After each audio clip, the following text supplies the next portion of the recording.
لە ڕواندووس لە شاری تێکۆشەر و هونەردۆست و ئەدەبیان لەنێو هەر کوچە و کۆڵانێکی ئەو شارەدا مێژوو و خەبات و خزمەتی کەسانێک نەخشێنراوە کە تەواوی ژیانیان لە خزمەت کوردایەتیدا بەخشیوە. یەکێتی نیشتیمانی کوردستان کەسایەتیەکی دیاری ئەو شارەی بەسەر کردەوە و ڕێزلێنانی پێبەخشی.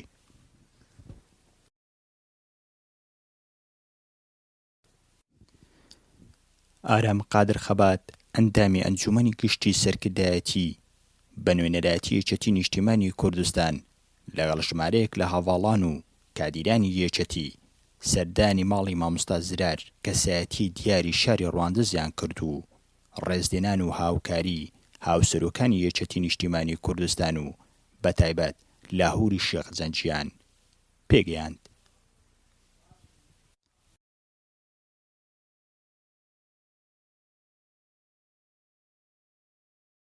هاتینە خزمەت مامۆستایەکی گەورە، پیاوێکی تێکۆشەر، هونەرمەندێکە بەڕاستی دەیان و هونەرمەند و موزیکژەنی لە وڵاتە پێگەیاند.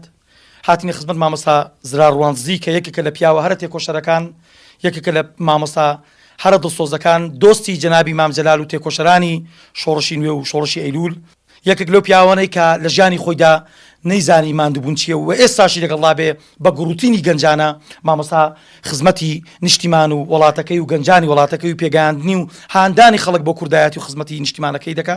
مامۆستا وەک پێشمەرگەیەکی زۆر جاران لە سەنگەری بەرگری کوردستاندا بووە.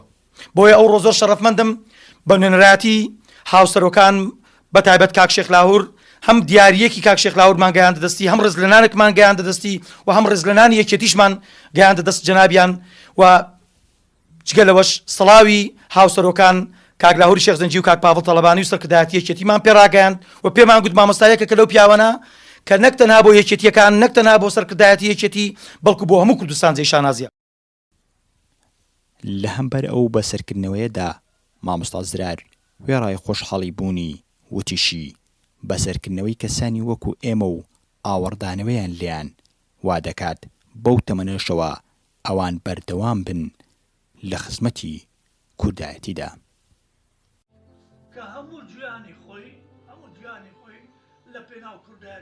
بەڕاستی ناتوانم بڵێم میوان بەڵکو خانە خۆ و خاوەنی ئەو ماڵەی ئەو برا عەزیزانە سەردانیان کردم کە لە سەرکردایەتی یەکێتی نیشتیمانی کوردستان هاتینە و بە تایبەتی کاکە ئارام کوڕی خواڵی خۆش بوو با بڵێن شەهید قادر خەبات کە برایەکی عەزیزی من بوو. لەو ڕوەیە ئەو ئاوەڕدانەوەیەکی زۆرە، ئاوەڕدانەوەیەکی یەکجار گەورەیە کە لەوێوە بیریان لەوەی کردیتەوە ئەمن بەسەر بکەنەوە. ئەوە هانی ئێمەدا کە لەو تەمەنەش بتوانین دووبارە خزمەتی کوردایەتی بکەین، خزمەتی یەکێتی نیشتیمانی کوردستان بکەین.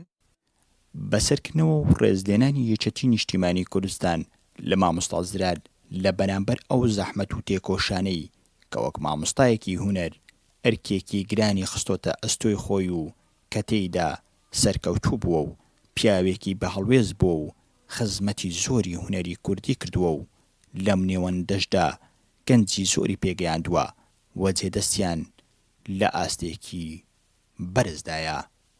بڕوا برادۆستی گەلی کوردستان قەزا ڕواندووس.